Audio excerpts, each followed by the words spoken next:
Well, hey y'all, welcome back to another video.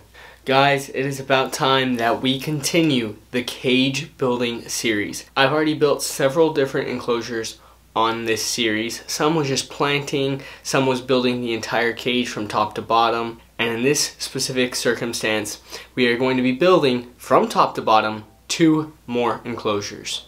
Let's get to it.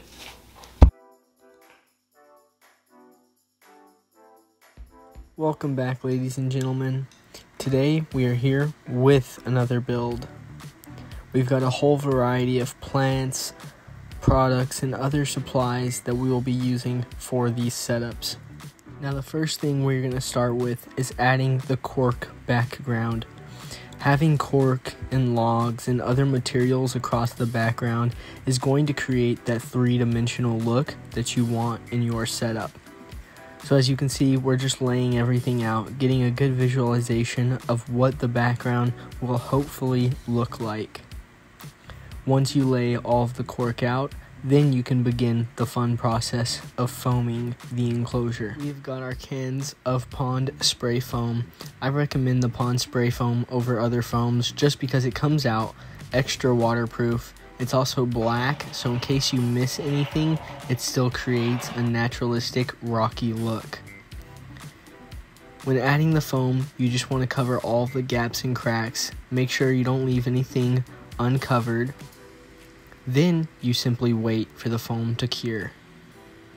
It typically takes about 24 hours for the foam to completely cure and be safe and harmless for your animal.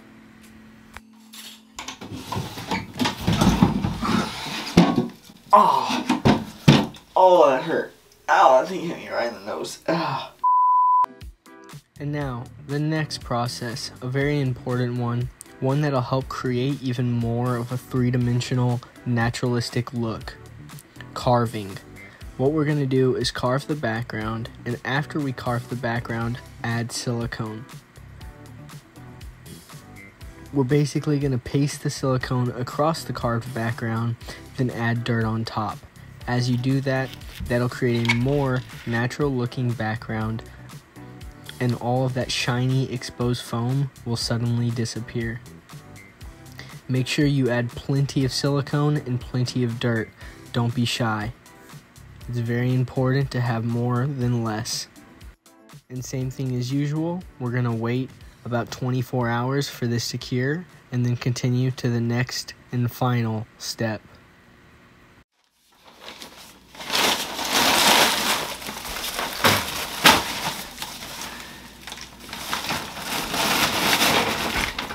Now it's officially time to set up the enclosure.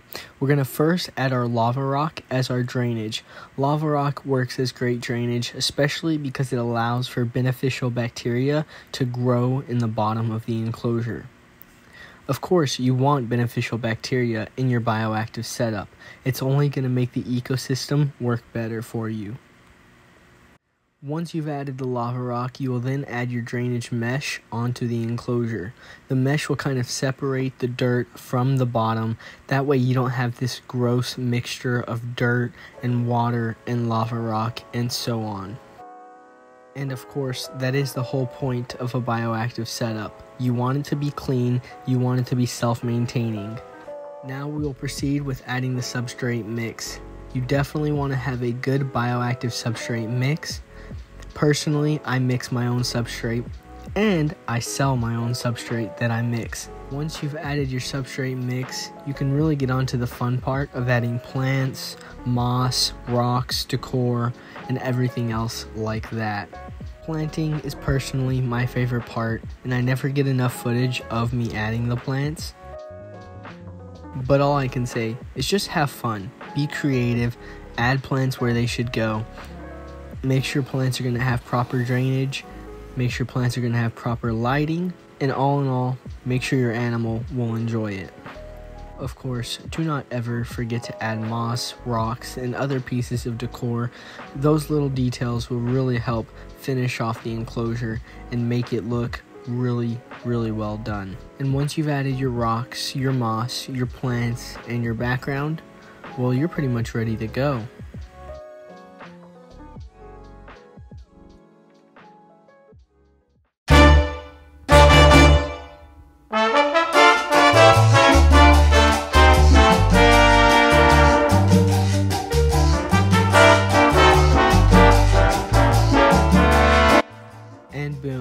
the setups are complete. With every enclosure I build, I am truly astonished. They all look different, none of them look alike, yet they are their own diverse ecosystem that can house isopods, springtails, fungus, and of course, the animal you decide to add, such as a frog or gecko. And whenever it comes to building your own bioactive enclosure, don't be stingy, add more than less, and of course, be creative. Be very creative and have fun. That's the only way you're going to enjoy creating such diverse ecosystems is by having fun. And without further ado, make sure to like, comment, and subscribe. And hey, these enclosures will be available for sale, and I will see you all in the next one.